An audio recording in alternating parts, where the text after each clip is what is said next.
Well, hello, everybody, and welcome back to the Blue Outpost Texas Democrats in another session where we're going to talk about how wonderful it is to be voting. And of course, we all know that today was the first day of early voting. I should say, I Mike Collier here, going to kick things off. Your friend who ran for lieutenant governor in 2018, and I've been working hard for a long time. And I feel like we're really, really close. This is going to be a great election cycle. I'm very optimistic. Today is the first day of early voting. Long lines, that is a very, very good sign. I have often thought the reason why we have low voter participation is because people are relaxed and they don't really feel like it makes that much difference. But I've always also felt that in moments of great peril and anxiety, that people will vote. And they are, because this is a moment of great peril and anxiety. And people are voting. And that just warms my heart. And it also would appear as though the Democrats are voting in larger numbers than Republicans. I don't know that for a fact. Maybe that's just wishful thinking, but I feel terrific. I didn't vote today because I was on the road. I went down to Victoria, Texas, because I wanted to do an interview to make sure that I got Joe Biden's point of view out there. And so we were successful. So I drove down there, did that, came back, and I want, this is a great lead in to our guests today because we have a wonderful program, and it's going to be a little bit different. You'll hear from some candidates, friends of mine, that have sent something taped. But then you're going to hear live from some young people, college and high school aged young people, wonderful people. And the linkage to Victoria is this. When I was in Victoria, I said hello to some of the folks in line, and there were a fair number of folks that were for Trump, and they were angry people. I don't know why they were angry. I don't know why they were angry at me, but they were angry people. And that is the state of play in American politics right now. I don't know why. Perhaps I do know why, but I don't want to say why. But what I do know is that they were old. And what I do know is that when we have young people who have an interest in politics, then we can be very optimistic. And we do have wonderful, wonderful young people who you're going to meet tonight. I personally was born in 1961, showing my age. And so I was in high school, roughly, when we hit a really rough patch. This was post-Vietnam. This was Nixon. Jimmy Carter got elected in 1976. And the reason why we voted for him was because he was soothing. He represented change. He represented our values, a man of great compassion and integrity and strength. Say what you will about the specifics of his presidency. He was only given one term, but that didn't stop him. And he served so well and so beautifully. And he's a real gem. I actually met him one time of the Democratic Party. And I distinctly remember what it felt like to be a young person in that traumatizing time. And I couldn't vote, but I distinctly remember how wonderful I felt when Jimmy Carter got elected. And it just felt like you could finally take a nice deep breath and believe in America again, believe in civility, believe in democracy, believe in compassion. And I was a young person, and I decided that I would keep my shoulder to this wheel. And so the young people that you're going to hear from are experiencing the same thing in their lives, political lives, but they aren't recoiling from it. They aren't fearful of it. They're engaged. They're diving in. They are our future. And as you'll see tonight, judging by these wonderful young people, our future is very, very bright. So this is really going to be a joyful evening. And I'm just delighted to be here with you. So before we get started, let's go through the sponsors. Can't do this without sponsors. So let's run through the sponsors. First of all, 312th Family District Court Judge Clinton Chip Wells, 270th Civil District Court Judge Deidre Davis. Club sponsors, Blue Bayou Democrats, Maryland Area Democrats, Texas Democratic Women Harris County Chapter, Houston Stonewall Young Democrats, Southwest Democrats, Cy-Fair Area Democrats, Humble Area Democrats, Democratic Club of the Woodlands, Energy and Environmental Democrats, Road Women, Cypress Tomball Democrats, Kingwood Area Democrats, Spring Democratic Club, Royal sponsors, former county clerk and my friend, Dr. Diane Troutman, Carl Jones, also a good friend of mine, Humble Area Democrats, President John Cotter, also a friend of mine. Thank you, John.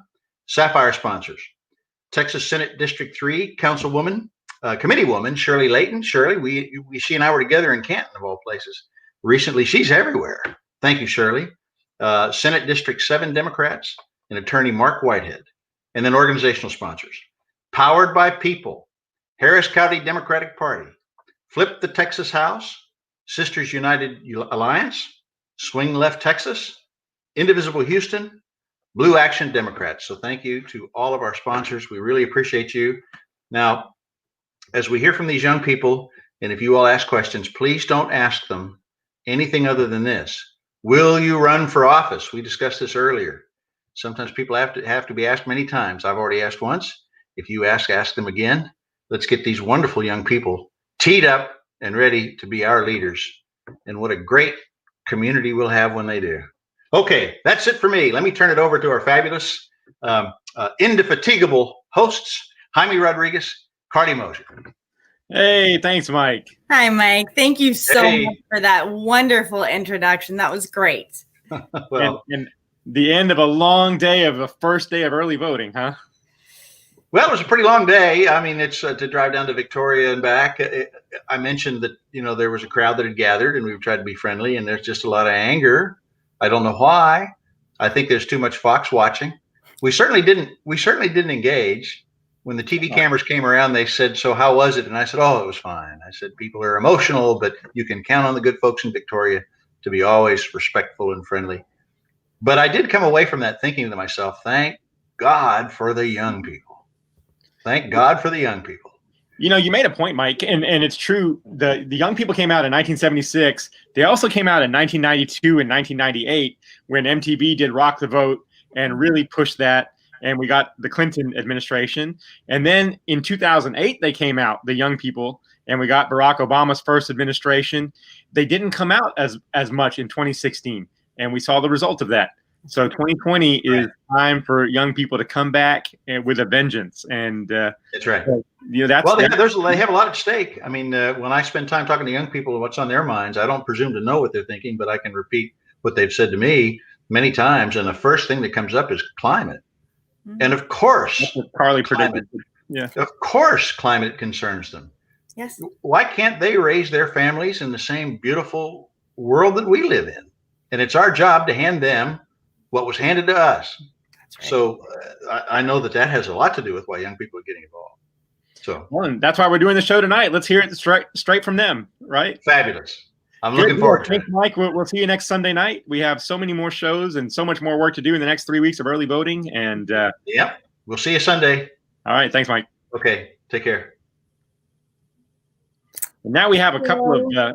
So glad to have this evening happening tonight of all nights, the first day of early voting. I know here in Harris County, we are smashing early vote records. We have at least 125,000, probably more, since we're doing this after just as the polls are closing. So I am more than excited to welcome these young student Democrat leaders from across our state. So Jaime, why don't you take it away? Yeah, well, and as Mike mentioned, this is a unique show for us. We've actually gotten known for interviewing candidates and elected officials more than anything, trying to introduce them to all of Texas and all of America, raise money for their campaigns and get them ready to get elected. Right. But tonight, a little different. As you heard, we're going to be talking to students. We have high school students. We have college students. We have debaters. We have student council leaders. We have student government association leaders. We have young college Democrats, a whole variety of students, boys, girls, men, women, the whole 9 yards, different types of backgrounds from all over the state. And so stick with us. We're going to start out with a couple of high school students, though, and get the high school perspective. So let's bring on Trinity and Aria. Howdy. Hi. How you doing? Good. Great. Good. So Aria and Trinity, why don't we start out by giving you 30 seconds. Just introduce yourself to the audience. Tell us who you are, where you're from, what high school, what city, and why the heck do you want to be on tonight's show? All right. We'll start with Aria. Yeah, we'll start with Aria. All right. My name is Aria Welch. I am a senior currently at Boswell High School, which is in Saginaw, Texas. I've lived in Saginaw my entire life, so I have pretty much been engaged in political conversations with other people in Saginaw my entire life, which the popular opinion here is usually not one that I agree with. So I found myself engaged in politics from a fairly young age. I have been involved in debate, and I was involved last year when our season got cut short. But I also participate in several campus and district student organizations, and I'm a representative of pretty much the student perspective in helping district admin writing policy to improve the school. So I see a lot of representation and government action in there. Perfect. Wow. Okay. Great, Trinity. Let's hear from you. Yeah. Awesome. Hi, I'm Trinity Hudgens. I'm from White House High School. I'm a senior this year, and I as well was involved in debate the past 3 years. I've been participating in CX, which is basically where we review legislation and come up with better ideas on how it can be fixed, and LD, which is where we review the morals of legislation and different opinions that we all have. So that from a younger age helped me to really examine the different perspectives and the different parts that go into legislation, that go into politics. And I've also been involved in my student government locally at my school with local positions and even district positions. And I was on the way to take state representation this upcoming summer, but that was cut short due to the pandemic. But I've just really always been involved in hearing different people's perspectives and coming up with the most significant beneficial answer, and just making sure that action is placed for what needs to be done. Great. Oh my gosh, you are so impressive already to me. I've been involved all my life in politics because I come from a family that's political. So I wanted to ask y'all first. You know what? Before we even get to the question, we have something special to present before we get into really in depth of who you guys are and what you're doing. So we have some videos to show. Take it away, producer. Hello, my name is Seema Lajvardian, and I'm running for Congress to recover the health of our families, our economy, and our American dream. I'm going up against Dan Crenshaw, a man who broke his promise to lower our drug prices, voted to cut our health care, and spread dangerous disinformation throughout this pandemic, as our doctors begged him to stop. Now, more than ever, as our community heals, we need a leader who knows what it takes to defy the odds. I speak to you as a breast cancer survivor who understands the life-saving power of healthcare. I speak to you as a small business owner who understands the tough choices our families are facing. And I speak to you as an immigrant who fled the chaos of a revolution, found refuge in this beautiful country, and worked hard for my American dream. And now that dream is in jeopardy. Hundreds of thousands have died. Millions have lost their jobs, and our families at home are suffering. Today, I want every Houstonian to know that I'm listening to you, I see you, and I am here for you. We deserve a community where every family can access high-quality healthcare, every patient can afford their treatment, and every pre-existing condition is covered. As your Congresswoman, I will fight for that. We deserve a community where every student is well-educated, every classroom is well-funded, and every teacher is well-paid. As your Congresswoman, I will fight for that. We deserve a community where equality and justice are the expectation, not the exception, where we look out for our small businesses, find strength in our diversity, and protect our most vulnerable. That's the Congresswoman you deserve, and that's the Congresswoman I am ready to be. But I will need all hands on deck to do this. Talk to your neighbors, volunteer on our campaign, and get out to vote however you can. I hope you will join our movement to defy the odds. Thank you. Hi, this is Sri Preston Kulkarni, the Democratic nominee for U.S. Congress here in Texas's 22nd Congressional District, right outside of Houston. I was a Foreign Service officer for over 14 years, serving overseas. But when I saw our values being threatened here at home, the attacks on Barack Obama's birth certificate, calling migrants drug dealers and rapists, calling to ban all Muslims from the United States, and finally the Charlottesville Nazi rally in 2017, I decided the most patriotic thing to do would be to resign and come back home to fight for a country that believes in equality, dignity, and respect for all people, regardless of their background. And that's why we're running the most inclusive campaign ever in Texas or American history, in 27 different languages. But the thing that makes me so optimistic about Texas in 2020 is you. Young people across this country are the ones leading the fight on climate change, on gun violence, on racial equality. It's you and your peers who are going to make the difference, because whoever shows up in November Their agenda is what's going to be in our government in Washington, D.C. next year. So please make sure you show up, make sure you vote, tell your friends on social media about how critical this election is. And if you want to take action, go to www.shri2020.com/action to learn more about how you can participate in the most important election of our lives. Two great candidates. Thank you so much to Seema Lajavarian. She is running for Texas 02, and Shri Kulkarni, who is running for Texas 22. Make sure to please volunteer for those campaigns, make those phone calls, and now we will move on.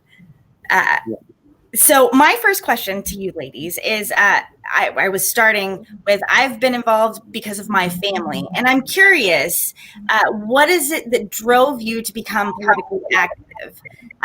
What makes you passionate? So we'll start with Trinity. All right. Well, my family has never necessarily been that involved in politics, but as I got into high school and my surrounding environment is basically the opposing belief of mine, and I would have conversations with them, very curious about where their beliefs stemmed from and why they thought what they did. And then whenever I started questioning that, I thought, why not this way? And then I got more in depth about how the different perspectives create different legislation and why people believe what they believe, and just starting to push forward the things that have more substance and have more logic behind them to make better change and just really make a difference in the community itself whenever it's our voices as Democrats in Texas is relatively unheard. Yeah, absolutely. Great answer. Aria, what about you? I guess I live in a fairly similar environment to Trinity, as in I've always been surrounded by the opposing perspective. Particularly, though, I found myself pushed into politics from a fairly young age, like even elementary school, because politics is a very big deal in my community, especially between the children, which may seem kind of strange for some people. But I do remember in young elementary school, I would get into arguments that I had no idea what I was talking about because I was probably 7 years old.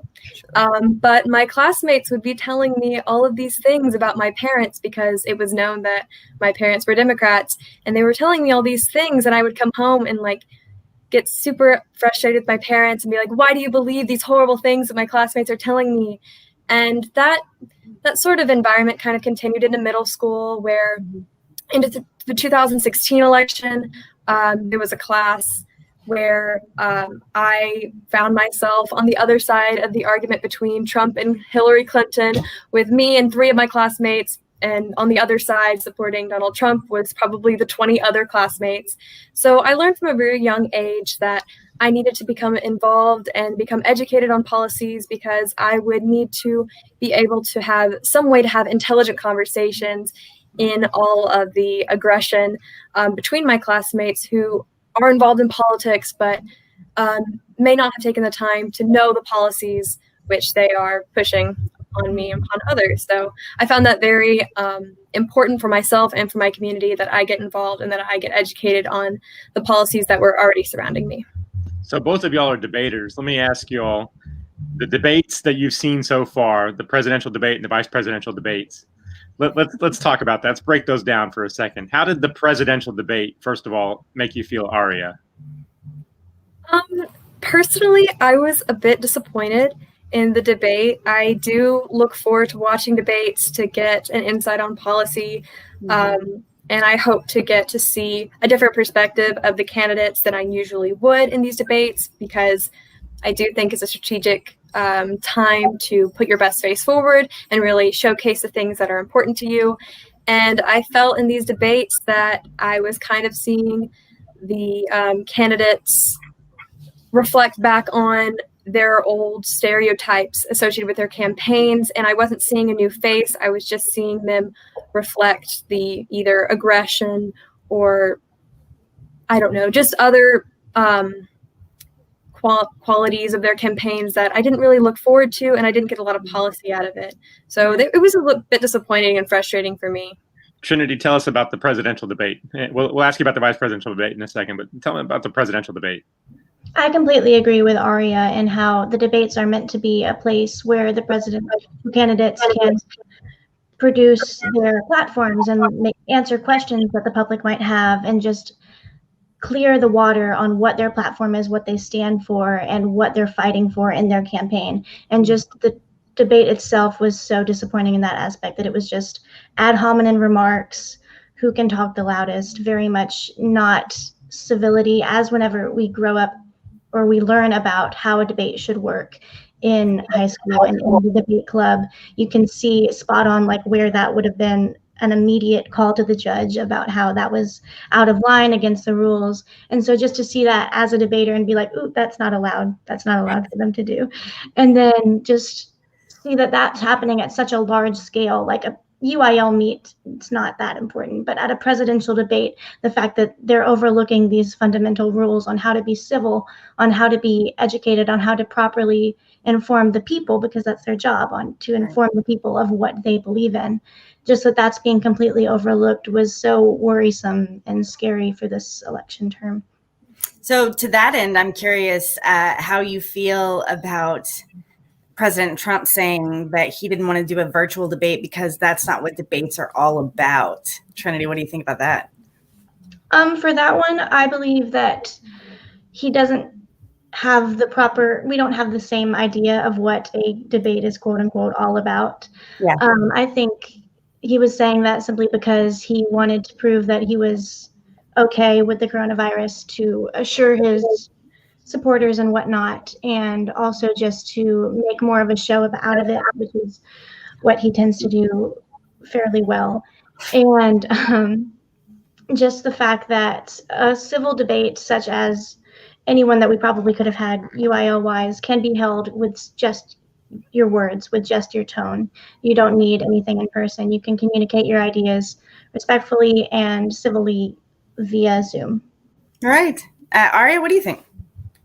I agree that his deflection of the conversation about doing a digital debate, it was disappointing to me, because I felt this is a time where both candidates should step up and try to do what's best for just getting their policy out there and taking like a stand to be an upstanding candidate.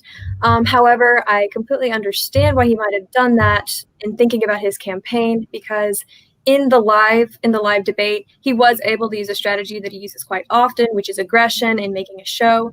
And that's a strategy that has seemingly worked well for his campaign in the past. So I can see how in the idea of a digital debate, he wouldn't be able to use that strategy.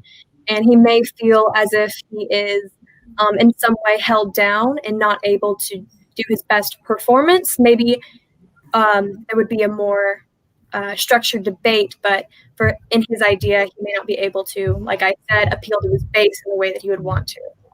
So be fair, both of y'all, and tell me one thing that you heard President Trump stand for in the debate.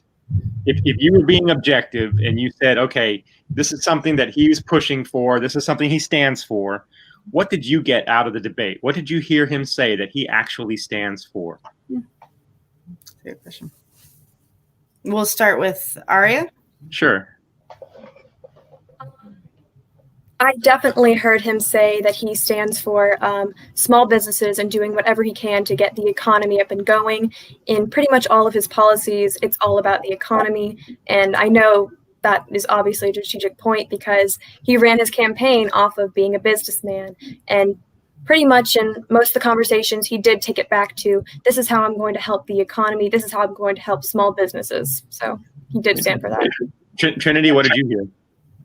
I completely agree with Aria, and how he is very much an economically based president, and how he bases off all of his policies around what can benefit the money of the people and what can benefit the small business owner.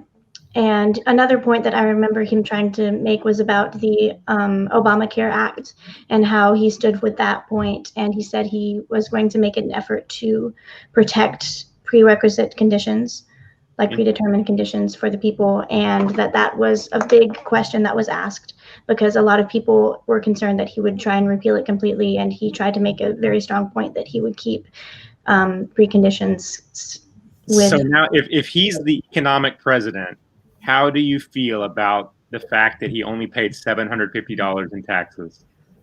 Go Trinity. As we can see, his campaign, a lot of how it's trying to relate to a business owner and the average man reminds me a lot of Andrew Jackson's and how he came up as basically just a common man to come and rise to president. However, Trump is not similar to that, and as he was started off with a small loan of $1 million and grew up to wherever he was today. And just the fact that he recognizes that he needs to be able to relate to the common person to get the votes that he needs. However, in himself, in the way that he's acting and what he's doing right now, he can't put evidence to his relation to these people. With the cheats that he's done, with the just overall scheminess that goes behind being the wealth that he has, and how it's just kind of condescending to be like, I'm like you, however, I'm also benefiting from you. Aria, how do you see it? I agree with Trinity in that this is very harmful to his image of being one of the people.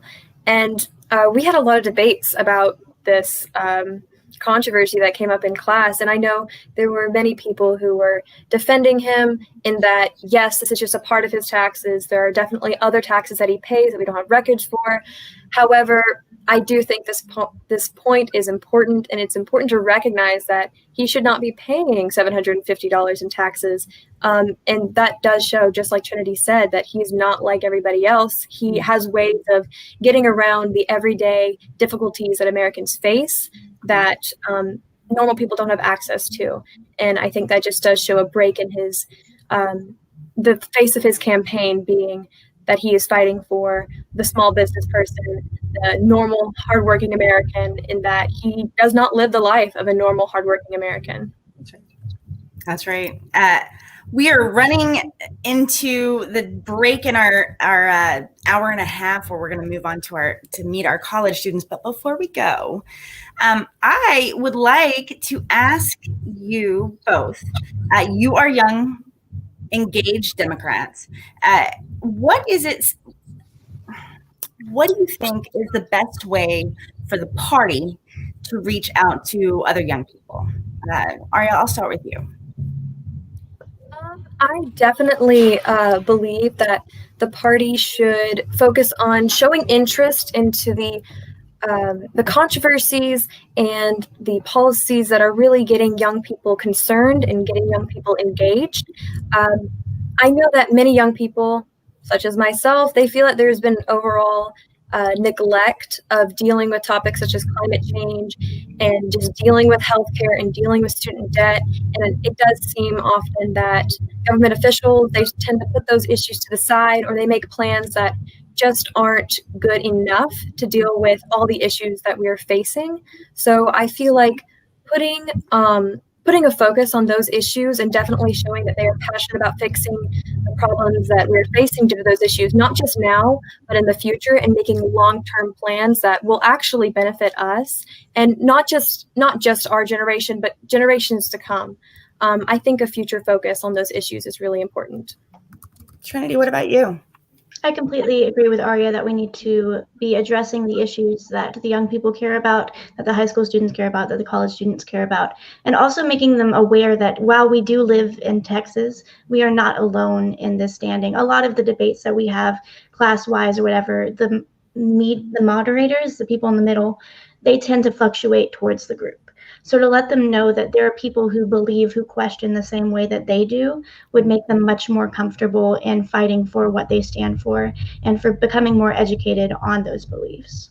I really like that point. Thank you so much. Trinity and Aria, we are out of time, but I want to ask y'all one last question. At age 25, you can run for State House of Representatives. You can run for Congress. Are y'all ready to run? When are y'all running? What age are you going to run? Aria, what are you running for? Yeah, I definitely see running for Congress in my future. Hey, there we go. Trinity, let's hear that positive set. It seems like an amazing opportunity, and I just hope I can be ready in time. I'm so glad that y'all came tonight. I hate to let y'all go, but we have some college students we want to talk to next. Thank y'all so much, Trinity and Aria, for your time. And y'all call me when you run for office. I'll make sure to help support. Thank you. Thank you both, ladies, so much. Thank you for all you're doing. And now let's bring on a couple of the college students. We have a few more, and we have a few more coming on. But right now, I know we have Ainsley and Miranda online. Let's see if we can get them on. Great. Oh, okay. Several people are jumping back on board. Let's go around the horn. Carly, let's just go around the horn and let everybody introduce themselves. Tell us briefly your name, what college and what city you're in, and what your major is. Tyra, we'll start with you. And if you have a title, tell us your title also.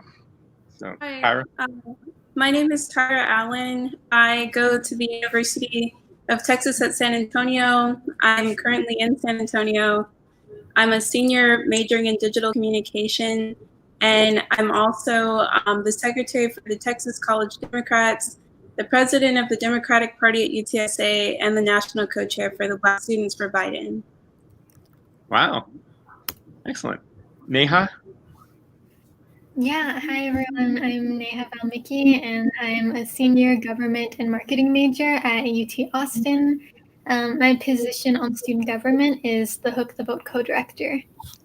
And we'll ask you about that in a little while, about what Hook the Vote is. Anaka. Hi, y'all. My name is Annika Kikari. I am a senior government major at the University of Texas at Austin. I'm from Dallas, Texas originally, and I am student body president. Student body president. Okay. Cool. Greg. Hey, good evening. My name is Greg Norwood. I'm a student at the University of Houston, majoring in political science, and I'm also a senator for College of Liberal Arts and Social Sciences. Cool. Miranda? Hi, everyone. My name is Miranda. I am currently a junior at Stephen F. Austin State University in Nacogdoches, Texas, where I am a political science major. I also serve as the programs director for Texas College Democrats, where I also serve as a Latinx caucus chair. Okay, excellent. Ainsley. Hi, my name is Ainsley. I'm a sophomore government major from Fort Worth, Texas, but I currently attend UT Austin. And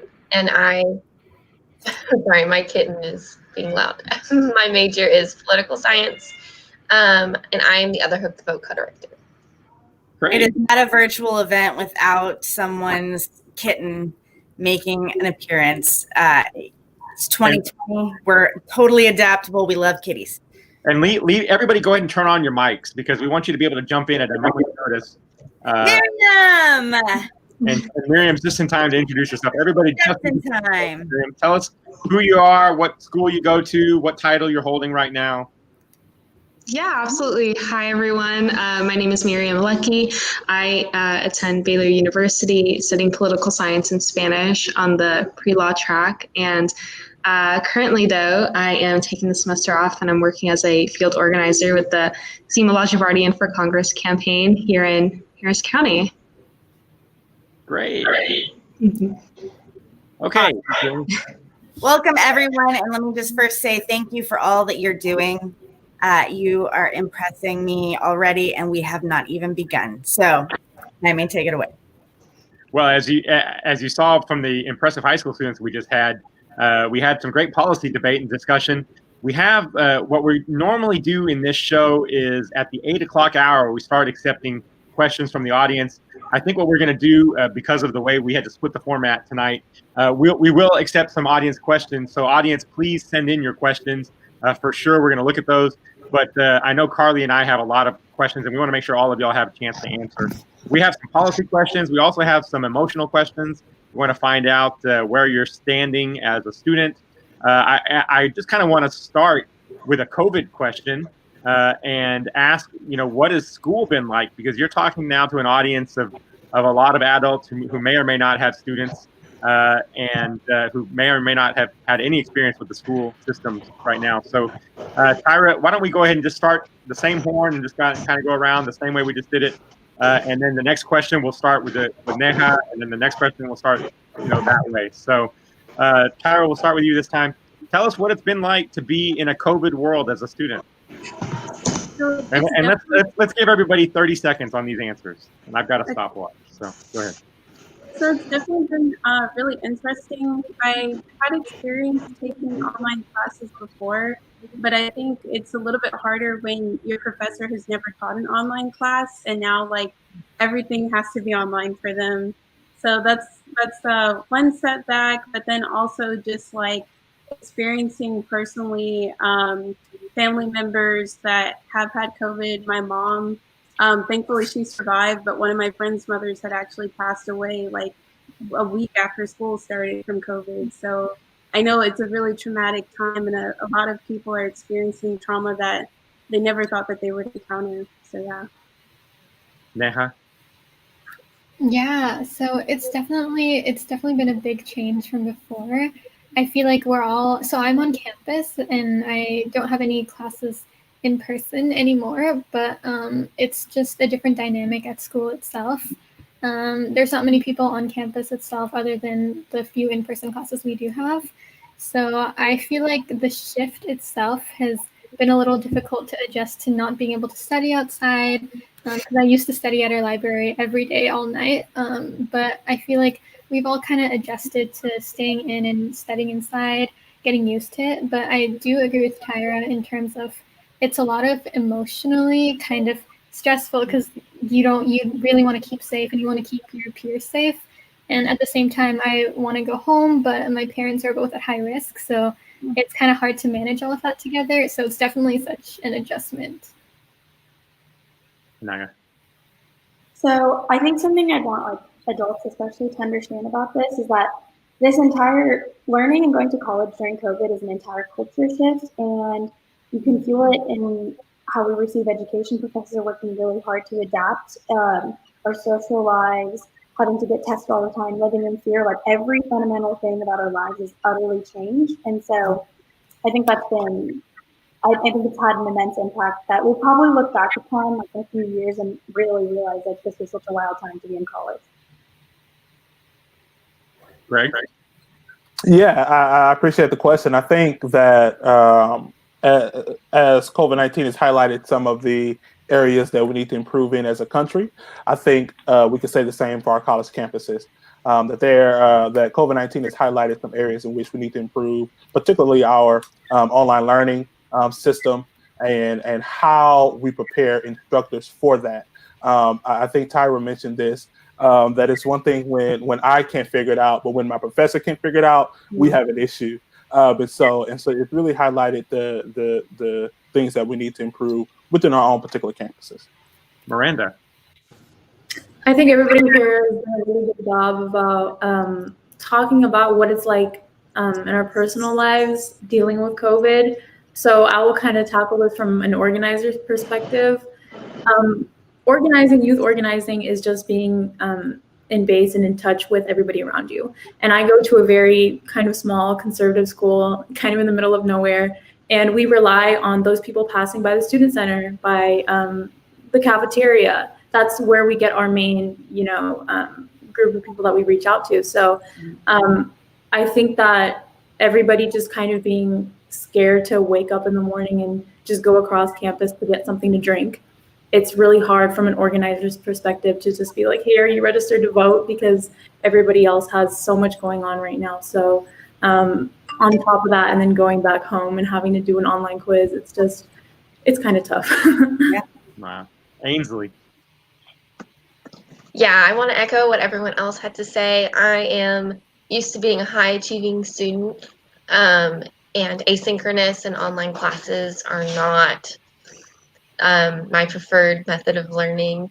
And it has been a very difficult transition for me personally in that regard, but also in regards to family members. I want to make sure that I'm keeping them safe and also keeping my community members safe as well. Yeah, I would just highlight what everyone has said. I mean, I think adaptability is kind of one of the words of the year on a lot of really big, or in general, honestly. And so I would say that, especially with COVID and like being at a PWI, community is so important. And so in one way, we've seen community like no other, like really come together and support each other. But in other ways, we've also seen how, for incoming freshmen or just with certain groups on campus, how community has been affected and how that support system that a lot of students rely on, being so far from home and being on a new, just kind of in a new environment, how isolating it really has been for, I would say, students of color in particular. And so we're definitely going to see the ramifications of that. And it's very unfortunate. All of that is sad and inspiring that you're still succeeding in the midst of an incredibly trying time. My next question to y'all is, I see that you're all talking about, Miriam brought up the keyword adaptability, right? So how are you using your capabilities to adapt to engage other young voters that you are often talking to, maybe necessarily in person, but now you can't? So how is that working for you? And Neha, we'll start with you first. Yeah, of course. So I think, like you said, adaptability is definitely key in this situation. I know for Ainsley and I, when we started this summer, we just got appointed our positions in student government, and we were planning for the whole year, but we realized that a lot of our plans, because most of organizing in general, in terms of voter outreach, is all in person, but we realized that wasn't going to be a possibility. So we had to kind of adapt and switch to a more virtual format. So that's where we had to think, how can everything that we want to do be done virtually or be done safely as well? So I think it's a lot of thinking on your feet and thinking about what can best be the biggest platform, first of all, for students to access, and also at the same time be effective. So we've been utilizing social media a lot, and I think that's the main point of contact that we've been using. But at the same time, we have been trying to do as many safe other interactive events. So maybe like trivia nights or things that are a little more engaging than just posting out graphics. Anaga? So with student government, I think like most organizations have been really struggling with switching to an online format. I think student government might be one of the only few organizations that has had little to no issues transitioning online. I think that's the less social nature, more work nature of the organization. And something that we've seen is we have actually been able to get more done earlier because of the pandemic that kicked us into high drive a lot earlier on than people would normally get started on their initiatives. So we've been able to push a lot of change forward thus far. That's something we've also been noticing with Zoom fatigue. So we're really looking at how to balance how can we do work and get people in meetings online, safely, but then also not have students all day in classes and then all evening in Zoom calls. So great. Greg? Yeah, I definitely will piggyback on what they both have already mentioned. I think one of the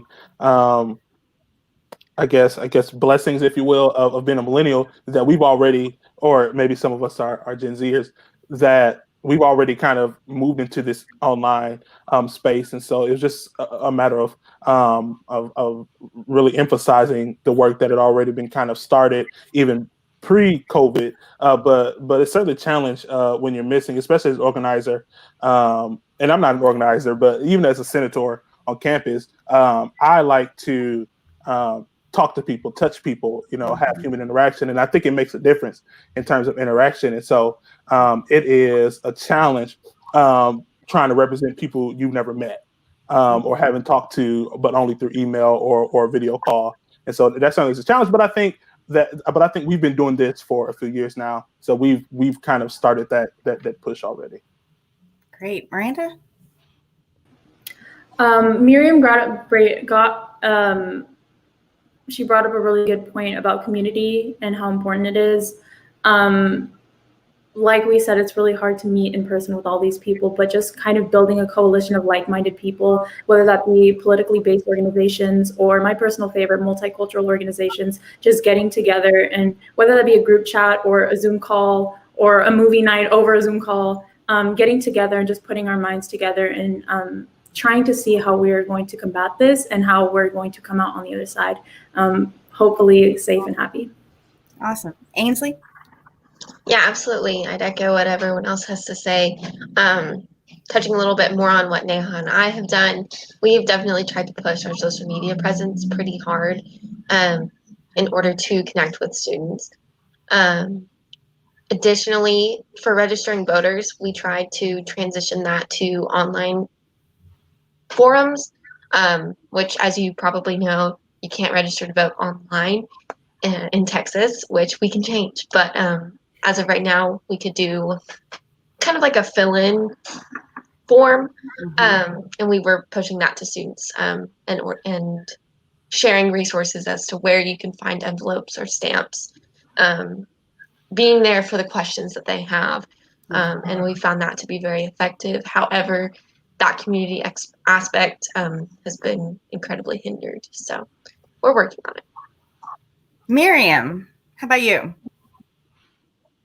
Yeah, I would say, in kind of referencing like my role now as a field organizer, I've really come to realize, even though I am young, like having to take more of a digital organizing role, I would say really opened my eyes to kind of the reality of, this work doesn't lose its urgency just because, we are in the middle of a pandemic, like we still have to really meet people where they are, that our cause doesn't stop. And so what that really challenges us to do, I think, is, it really is a testament of how we are intentionally and authentically, using our relational organizing skills to ensure that we still do not forget people within the corners of a district or within a campus or, whatever kind of parameters you want to put it in, because it just doesn't, you can't leave people out just because, we find ourselves in this certain predicament. And so that's been the biggest, a goal for me as an organizer, is to make sure that I'm not leaving anyone out of the conversation, because there are ways to get to people, and especially people who have, historically been kept out of the conversation. I think like it's really hard or, we want to be very adamant in making sure that, we're not leaving anyone out of like the table or the conversation. And that's really been my goal with organizing. Let's move y'all into the conversation then right now. So, part of we haven't finished because Tyra, we haven't heard from Tyra. Oh, sorry, Tyra. Yeah, go ahead. I'm jumping again. Oh, hi. Well, yeah, for me, I'm a digital communication major. So when I became president for DPUTSA, we were already like on the forefront of making sure we were like well integrated digitally. So at this point, it was just more so about just making it personal. I can't tell you how many one-on-one calls I've had with my members, and just like the engagement, just to make for sure, like, one, you're okay, but two, like, let's just be human beings for a minute. Like, all politics aside, like, let's just connect. And I think like it made my organization feel more like a safe space where, it's not just always about politics, but we can really just come together just because we're like-minded young individuals. So yeah. That was a great answer. Thank you for that. Yeah. So let's include y'all in the discussion then. And that's kind of the idea. This show is usually for politicians and people running for office trying to raise some money. That's not y'all yet, but I am getting a commitment from every one of y'all that will be y'all, right? In the future? Yes. Show of hands, everybody, you're running within the next 10 years? 10 years? Yeah? Good, okay. Before we move on to his question, do any of y'all have organizations that accept donations? Raise your hand if any of y'all do. You do. Okay. Why don't you put them in the chat, and we'll put them at the bottom of the screen. We'll put them on the Chyron, and maybe people watching the show tonight will donate to your organizations. So you should donate to young people so that they can reach out to other young people. That is all. Good. Good. Yeah. No, very good point, Carly. Okay. So let's have the conversation. There's a lot of different places we could go. We could talk about policy, and we could talk about it as several different issues. I want to start with the most civil part of the discussion, which I think was the vice presidential debate of all the things that have happened. And I don't know if you call it civil or not, but it's been, I think, the most civil discussion that has been had in a while. Annika, why don't you start us off and tell us, how do you think that each of the people performed, and what did you get out of it? What policy did you learn? Did you learn anything new, or is it basically everybody's entrenched in their same old policies? So I didn't learn anything new, in my opinion. I feel like a lot of people might agree with that. I was honestly using the vice presidential debate just as a metric to compare against the presidential debate. So, and in that way, like the civility levels were astronomically different, in my opinion. But I also didn't expect them to go at it either. I kind of expected it to be calm. So it honestly it's what I thought it would be. But yeah. Fair enough. Greg? Yeah, I don't really. The vice presidential debate was interesting. I don't think I learned anything new in terms of policy is concerned. I think they were trying to really make up for the poor debate that the president and Vice President Biden had. So I think they were overly nice. And I think sometimes I got in the way of really talking about some of that tough stuff. A lot of pleases and thank yous and you're so great. And it wasn't necessary. And I think it took up a lot of time. And I think we really didn't get to some of the tough hot button issues that we needed to. Miranda? Like a lot of people, I didn't really learn anything new. Same old, but it was just a reiteration of the fact that the Trump administration does not find any fault in what they're doing. And they're very proud of the last 4 years, which is scary, but I think just gives us more drive to take the White House this November. Totally. Yeah, I think I agree with what everyone else had to say. I didn't personally go in. I already know what my decision is what I'm trying to say. I already knew I wasn't going to be swayed either way. I kind of knew, obviously my personal beliefs, and I was just kind of shocked at how Mike Pence just continuously dodged questions. I just didn't feel like it was productive for him or his campaign. But, that's their choice to do that. But I was proud of Senator Harris for what she put out there. Fair enough. Miriam? Yeah, I would just echo what everyone has said. Definitely didn't learn anything new, but it really just reinforced, our roles as like leaders and organizers that, this is what, I guess what you could say like a normal viewership is getting as far as like any sort of politics or policy information. And so that's, kind of where our role jumps in and making those really pivotal conversations with voters. And just, it really honestly just lit a fire under me and said, like, this is why we do the work that we do, because if this is the standard for everyone in the nation and kind of how they're receiving this information, it just, we have to work 10 times harder to ensure that we're really educating voters this cycle. Tyra? Yeah, just to reiterate what everyone else said, I already knew this stuff, so I was just kind of looking forward to maybe having people hear out what Kamala had to say, since we know how the first debate actually went. So maybe they could actually hear more of the stances that Joe Biden had. So, yeah. And Neha?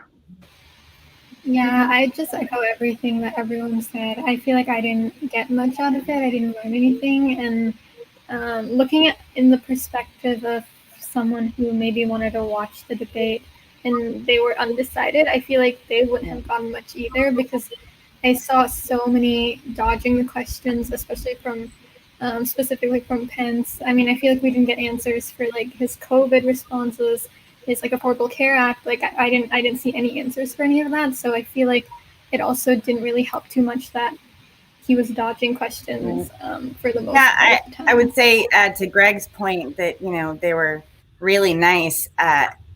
Words are nice, but actions of Pence, for me, like just talking through Kamala's answers and things like that, it was just infuriating to me. And yes, of course, we're not going to learn anything new. We already know who we're going to vote for, but it certainly gives us an insight into who they think they are, I think. So Greg, I wanted to ask you, now that we're talking about like what we know and what we're expecting when we watch these debates, I'd like y'all's take on how stories are disseminated on social media, whether they be news stories or different things like that. What do you think that the responsibility is for us as users of social media? And is there a difference between our responsibilities and the responsibilities of journalists? Greg, what do you think? Certainly good question. I think so. I certainly believe in the freedom of speech. I certainly believe in that, but also think that for some of us who may know a little bit more about politics or policy, I think it's important for us to educate individuals on what's true and what's not true, and to be very careful about what we share, because I know I've been told that people look at my posts for information. And so I have to be very cautious. I'm very, very cautious about what I share. And I always kind of, sort things out because people look at this for truth. And so it has to be true. But I don't believe in suppressing folks' opinion. That's my 30 seconds. I'm not going to be like Trump. I'll shut up.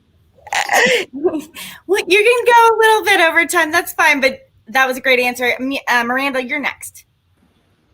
I think it's really important that, of course, we be transparent with our emotions, but like Greg said, just make sure that we're stating facts. And one thing that I really noticed after Ruth Bader Ginsburg's death was how a lot of people jumped into the conversation about what's going to happen next. And of course, it's good to do that, being emotionally conscious about how you're, tweeting out what this, that, just thinking about how this is going to affect us in the future and how we can tackle that issue and hit the ground running as far as organizing goes.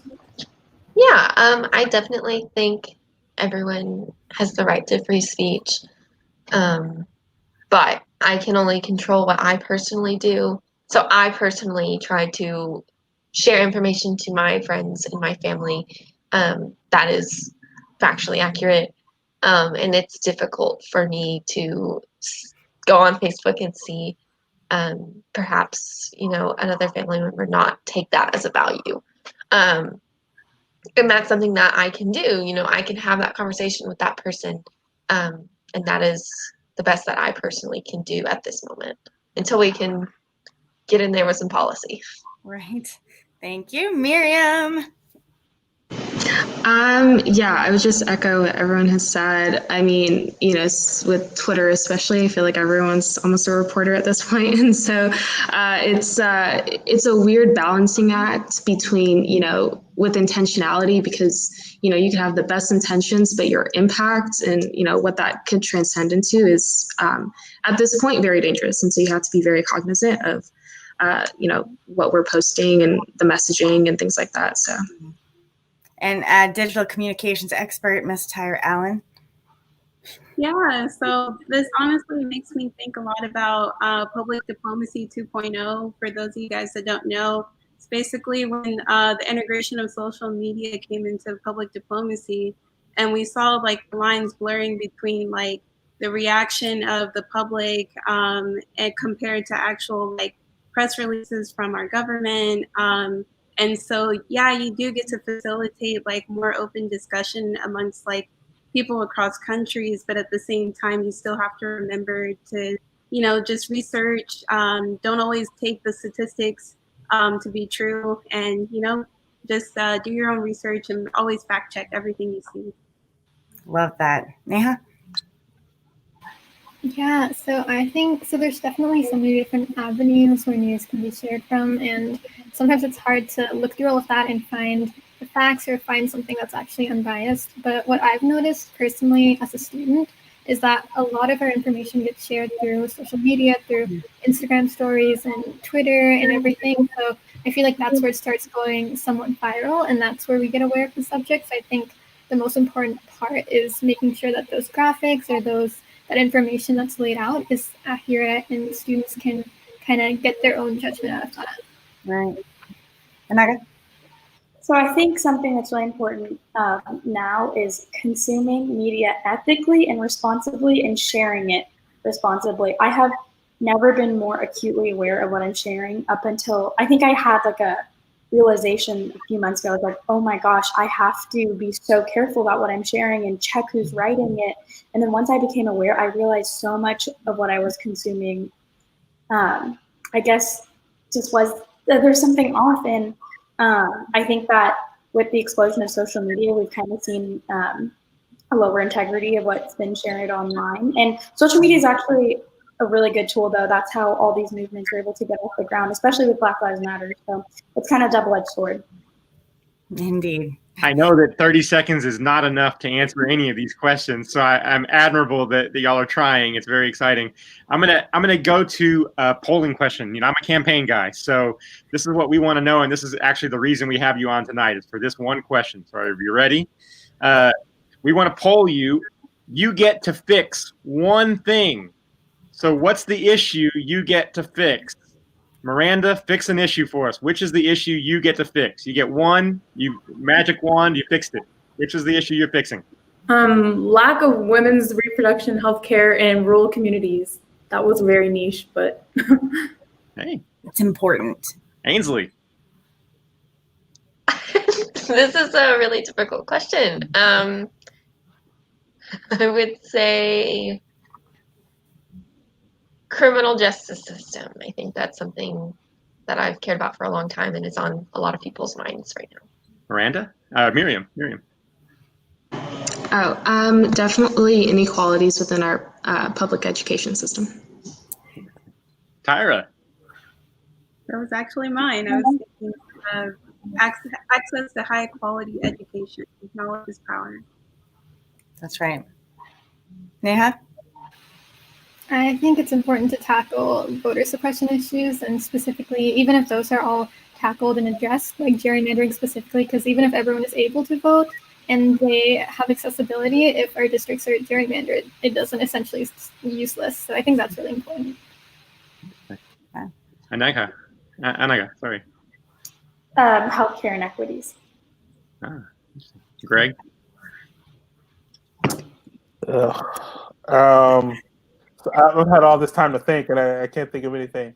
Because I was going to say healthcare, but I don't want to sound redundant. But that with Young Invincibles, that's certainly our policy area, and so I guess I'll echo healthcare and justice. So Carly bet me that y'all would say climate change first. Not a single one of you beautiful people did. I am so disappointed in you. But that's why we ask a question. That's why we ask a question like this, because honestly, no, it clearly means I do not know what the hell I'm talking about. So look, here we are trying to advise candidates what you need to be addressing, and here you've just told us a whole host of other kitchen table issues that y'all care about just as much or more, than what we're thinking that y'all would be thinking about. And so very interesting. I don't know if y'all saw Mike Collier at the very beginning of the show. He addressed climate change and kind of made the point too that he thought that would be the issue y'all would talk about. So why don't I'm taking away your question, Carly. I know it's your turn next, but we've reached the audience question portion of our evening. We are at 8:00, which is look one up, but let's ask them about climate change since we want to bring it up. Let's let them address the issue that we want them to bring up. So then what is the answer to climate change? And we'll start with Ainsley. That is a really great question. And I'm not a scientist, but I think listening to scientists is really important. And I also think not only is it individual actions that we can control and change, like I drive a Prius, which I don't know if that makes a difference, but I think if we can all start transitioning to different modes of treatment, like energy, but also I think it's really important to point out that 70% of our pollution is due to like the top 1% of companies. So if the Democratic Party can like really hit on that, I think that would really resonate with all of us. Sorry, I went over my time. No, you're fine. That's great. Miriam? I think it's, I guess to kind of go off with what Ainsley had said, like I think that in our nation, for some reason, it's a very individualistic conversation, which it shouldn't be. Like, this involves every single person. So my parents are Ethiopian, and so I always tell people that, Ethiopia last year actually planted more than 350 million trees in 12 hours. And that was, in accordance to tackling poverty and the spread of desertification that was impacting a lot of farmers in that country, and like the agriculture. And it's, it was the nation coming together to understand that this was like an economic issue, it's a social issue, and like doing something about it. And so it's, it's not just like young people, like this impacts everyone on some varying level. And I think that's where, the conversation needs to gear towards in order to find a solution. Tyra? So last year I actually surveyed over 100 people on this question.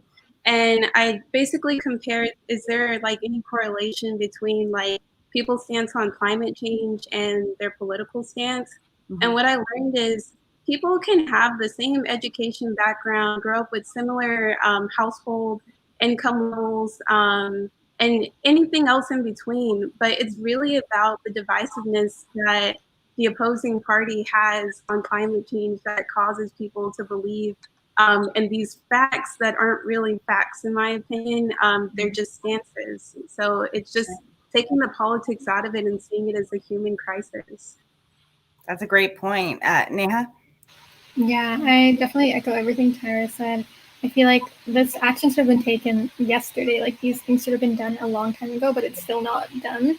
And I feel like a lot of the people right now are putting the burden on individuals, which is definitely important to like recycle and to do all of that good stuff. But we need to tackle like the actual big industries that are like doing this the most, that are contributing to global climate change the most, because we don't have that much time. Like, we have less than 10 years to fix this. So I feel like people should have been taking action, and that should have been our leaders, like our global leaders and our United States leaders. Right. Annika? So the most disappointing thing about climate change, besides obviously the earth being destroyed and people being impacted, is the fact that it was turned into a partisan issue, in my opinion. So that is the biggest travesty right then and there. And then how can we win if this is a partisan issue when we need everyone involved? So I think once that's solved, then we can move forward. But I would like everyone, Democrat, Republican, otherwise, to kind of look to themselves and ask this question. That's a great point. Greg? Ditto. Smart man. And Miranda? Just echoing what everybody else said, I think it's time that people just be serious, at least for a second, because while everybody's fighting in Washington, there are people who are being truly, truly affected by things such as environmental racism. I mean, there's so many things that drop down under climate change itself that we need to just take a moment to realize that people are actually being burdened by this stuff that people are fighting over. People who have tons of money, it doesn't affect them, but there's so many people who are being affected underneath them that will possibly die from the fighting that they're doing. So there's so much you can say about climate change, but get serious, y'all. Get serious. Yes, I am with you. Those are all amazing answers. Please make sure that you take care of your environment, everyone. Jaime, next question. Yeah, so, we're talking about climate change, and really y'all are saying it's a partisan issue. So how do, the question that you ask politicians all the time is, how do you get partisanship out of politics? So let's ask you guys that same question.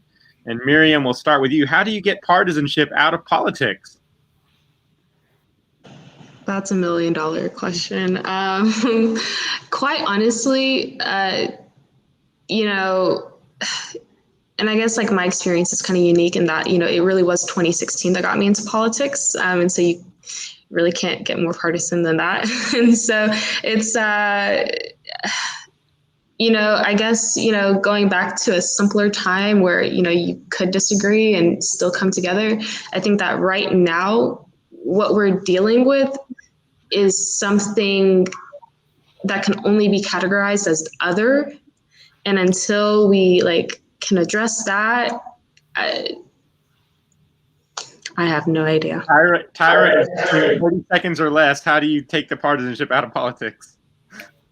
I guess by finding the common ground. The common ground is we all need access to clean air, clean water, and just, good resources. So it's like, it doesn't matter which side you're on, you can at least agree to that. So let's just be the bigger person about this whole thing and just work together on it.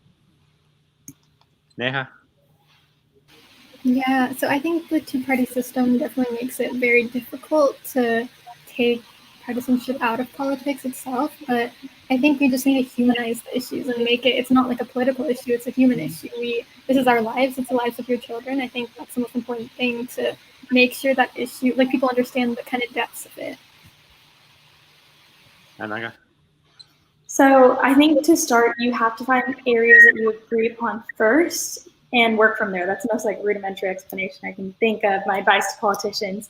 And I would start with finding common ground with morals and values. I think two people that come to mind that did a really good job of this are John McCain and Beto O'Rourke. And if we can kind of look to them, and obviously I think what Miriam said, it is totally different. 2020 is totally different than the last 20 years of politics. But if we kind of look to them and see what they did or are doing, maybe we can get back to this working together. Greg? I think the Dems have done a really good job at this for the confirmation hearing of Amy Barrett. They have made the ACA a human issue, kind of following Neha. I hope I'm saying that right. They made ACA a human issue, and so I really think that's what we have to do. In not necessarily. This is not individual. This is a country issue, and this is a community issue. And I think there are good people on both sides, 100%. And so I think if you can bring it in that sense, then I think it could make a difference. That's a really tough question because the two-party system makes it so difficult to take partisanship out. Right. Miranda? I think step one is just letting go of the egos. An ego shouldn't be something that people are dying over. I think that in an argument, it's always good to realize that we have our own faults. And the first step that we can do to bridge that gap is realize where we've went wrong and where other people have went wrong, and see how we can make this a better world. It's tough. Ainsley? Yeah, I definitely think a lot of these problems can be solved by investing in our community and civic engagement. I think once you can sit down and talk to someone over coffee about an issue that you disagree on, I think we all come back to the same thought that, you might value strength and I might value compassion, but at the end of the day, we all want what's best, and we have our own perspectives on that, which I think makes us very rich as people, and hopefully that can translate to Washington and to Capitol. So we have time for a few more questions. So our next question from our audience is, where do you want the education system to be, since you are students, in 10 years? So we'll start with Kyra. Yeah, so I studied abroad last year in Frankfurt, Germany, and I really appreciated their education system. And I would hope that we could take out the stigma and going to trade schools or vocational schools, and also just create free access to higher education and providing those type of certifications to students. So it really starts with breaking down the fact that when coming to the realization that our public education system needs to be reformed, but then too also realizing there shouldn't be so much prestige around education. It should just be something that is just universal. So yeah. Thank you. Neha? Yeah, I'd love to see education just become more equitable in general, because I grew up in Austin all my life, and the schools in East Austin, they don't have as many resources as the schools that the rest of Austin have. And I remember going through the data, and those are largely minority populated schools. So that just doesn't make sense to me. Like, why? What is this gap? What is that there for? So I think that has to be addressed, or else people aren't starting at the same level and you're not addressing the issue at hand. Anaga? We have to start with the inequities in the K through 12 system, absolutely, because your level of education, like what school you go to, can determine if you're going to be incarcerated when you're older. It can determine if you're like your poverty line. It's horrendous if you really like take a deep dive into what's happening there. And so that needs to be totally redone. We need far better history lessons that actually incorporate like real history. I think we barely had like one half of a chapter on Native American history in the United States. So we just need a total revamp. In my opinion, I feel very passionate about this. No, I understand. Greg, you're next. No, absolutely. That's where I was going. I think we have to address it from K3 on up. Particularly, I think one of the clearest forms of injustice is the fact that our K-12 schools are funded by property taxes. And when you're talking about gerrymandering and redlining, and you're putting subsection, sub-communities in one area that don't have the necessary the properties or the necessary funding from the property taxes into these schools, that right there is an injustice, because there's so many things that you can or cannot afford within the school system. I'm trying to say this all in 30 seconds, but for college, I'll just say very simply, free. In 10 years, I want it to be free. That's, oh my gosh, y'all are giving some great answers. Miranda, next. Echoing what Greg said, just more investment into K through 12 education. That way we can look forward to college and just dropping the stigma around this, whole prestigious, college experience. Like Tyra said, I want my college to look like what colleges in Europe look like. I want my friends to go to college and my college as well to be free. Thank you. Ainsley? Yeah, I want to echo what everyone else has to say. Our K through 12 system needs a total revamp. The school to prison pipeline is shocking, and frankly, it's unacceptable. And I think in these next few years, we can work to change that by a myriad of things. And I think additionally, our college education system is so high in cost. And I think we all feel that. And that really bars so many people from receiving the education that they deserve. Miriam? Yeah, I feel like I'm echoing a lot, but everyone is so brilliant in all their responses. But I mean, the privilege of zip codes, the, school to prison pipeline, incredibly, horrible issues. And I would just say, like, being $1 trillion in debt, this nation, like with student loans, is absolutely disgusting, like, to really be blunt about it, especially being a first generation student at a private PWI. Like, I've seen the impact, and unfortunately how that's left a lot of individuals in like a cycle of poverty who already don't come from a lot. And so that's it's disgusting that happens in the United States of America. And to the point about gerrymandering, don't forget, everyone at home, and of course you wonderful students that have joined us today, that on the agenda for the 2021 Texas legislative session is redistricting. So this is why these elections are so important, to get these great Democrats who are committed to drawing equal districts that represent all. So make sure that you get out to vote. Today is first day of early voting. Election day is November 3rd. Vote for those Democrats that are running to be your state rep. Jaime, on to you. Okay, so Neha, the next big question, and it's the burning question in America right now, and of course it starts with you, and you only have 30 seconds to answer it, but what does social justice reform look like to you? Social justice reform. What does social justice reform look like to you?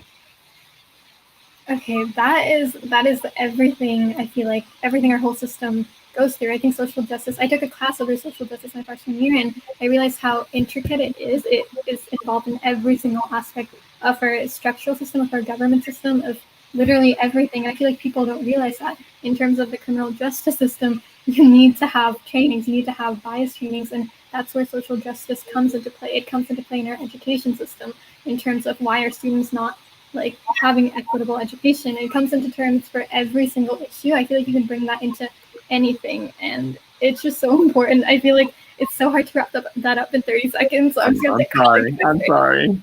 You didn't cut you right off. I know.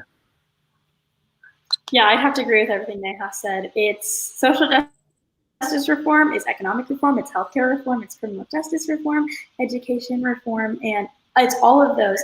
I'll just use an example. If we actually teach children proper history, K through 12, and understand the actual inequities that the United States has, they will maybe be more responsible citizens when they leave and maybe not perpetuate as many acts of violence or injustice against minorities in the United States. That's just one example, but it's all interconnected. So I wish I could give you just one straightforward thing, but it's everything. Greg? I 100% agree. Social justice is this really big umbrella with a whole lot of things under it. And so it's just start by tackling one. If we tackle education, that'll lead into prison, and that'll lead into poverty, and that'll lead into, but we have to start somewhere, and it's like a domino effect. If you push one down, all of them will fall down. Now, where do you start? I think it's really the $1 million question. Where do you start? I don't really know which one. I would say poverty. I think poverty is because I think the community that experiences the most injustice are those who are poor and people of color. And so I would certainly think that starting there, addressing poverty will be that domino effect. And then we can get somewhere. Yeah. Miranda? A phrase that I love that revolves around social justice reform is learning and unlearning. Kind of going back to see where we've made our mistakes and how we can fix it so future generations won't have to deal with these problems and people won't be disproportionately. Sorry, I was reading a question on the side. Just going back, unlearning, and then learning to see how we can fix this in the future. I mean, like everybody has said, there's so many things that fall under social justice reform, but making sure that we realize our faults and recognize our privileges, we can move forward. I definitely agree. I think social justice in our community affects us all the time in our everyday lives. And I think we definitely have to start somewhere. And I think education would be a great place to start, making those giant waves for generations in the future. I think we need to make those efforts now so that our children can have a better life. There you go. Yeah, I mean, it really is, all encompassing equity, and it's going to be a communal effort, because once we start taking like accountability and responsibility as a whole, I think that's when we're going to see real change, because it's not just, it doesn't just affect 13% of the population. It's everyone. Tyra? I think it starts broad. It's an umbrella, but definitely the people who are writing this legislation, they have to really ask themselves, like, are you asking the right people the right questions before, passing a lot of these policies? Because if you're not, then it might look like you're making change, but you have to go to the source. You have to figure out, like, from the people, how the people think that we should have justice. It's not enough to just sit next to another colleague and think that you see them as equal and what we're doing is right when you haven't even asked the people who are directly impacted by it. That's a great answer. All of you have given me so much hope. So thank you for that. But we're going to move on to another question. And this is a really interesting question. I'm really interested to hear what you guys have to say. How do you propose to bridge the gap between political parties? Since we were just talking about the political two-party system. So, Anaya, we're going to start with you.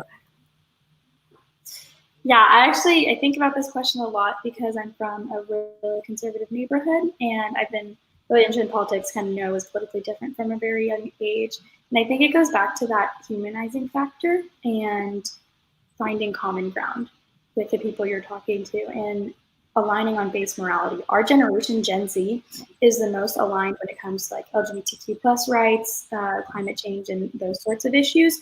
And I think that honestly, reaching across the aisle, like we all have those base level of values established. So then we can reach across the aisle on issues we disagree on. So we have the same end goal. We just have different ideas of how to get there. Right. Greg?